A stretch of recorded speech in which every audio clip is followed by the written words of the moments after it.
que des jeunes parlent à des jeunes par rapport à leur expérience, par rapport à un parcours aussi qui sont sortis il y a peu de temps ou qui sont encore dans ce parcours. Je crois que c'est important parce que le langage est approprié, la connaissance du terrain, la connaissance de l'examen, de l'approche, de ce stress, de ce stress positif, de tout cela.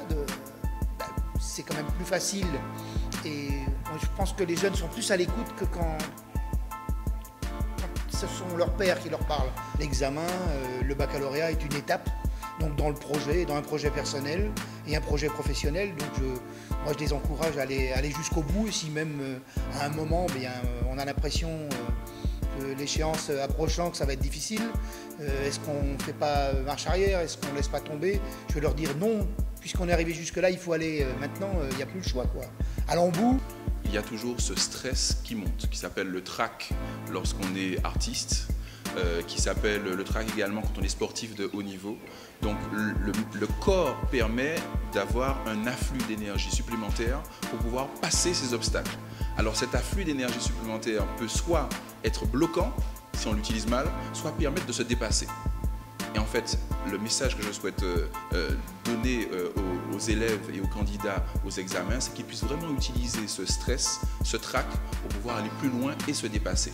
Mais pour cela, il faut une bonne hygiène de vie, donc ne pas faire des choses qu'ils n'ont pas eu l'habitude de faire auparavant, comme effectivement aller se coucher tard, etc., de façon inutile. Le mieux pour gérer ce stress, effectivement, c'est d'avoir travaillé régulièrement, il faut le dire, mais si ça n'a pas été le cas, il n'est pas trop tard. Nous avons vu énormément de cas de personnes qui ont le déclic en ce moment de l'année et qui réussissent. Donc ils ont tous les moyens là qui leur sont consacrés au niveau des établissements scolaires, que ce soit les personnels, etc., qui sont à leur disposition pour aller dans un maximum de réussite. Il n'y a pas d'antagonisme entre le fait de s'engager et de réussir ses études, puisque par la suite, tous ceux et celles qui sont appelés à avoir des responsabilités devront s'engager pour les autres, sont au service des autres. Donc il développe simplement des capacités qu'il aura à mettre en exergue, à mettre en route une fois qu'il continuera dans le monde professionnel. Donc il n'y a aucun antagonisme entre le fait de s'engager et de réussir scolairement. Les deux sont les deux faces d'une même médaille. Bon courage parce que c'est un examen, en l'occurrence le baccalauréat, puisque je suis représentant des lycéens, donc l'épreuve finale du lycée c'est effectivement le baccalauréat. Et je voudrais dire à tous ces lycéens-là que le baccalauréat c'est déjà un objectif, ça doit être un objectif, pas seulement le bac tout simplement, mais le bac avec mention pour après poursuivre dans les études supérieures. Parce qu'aujourd'hui, il ne faut pas se leurrer, en Martinique avec un bac, on ne fait rien.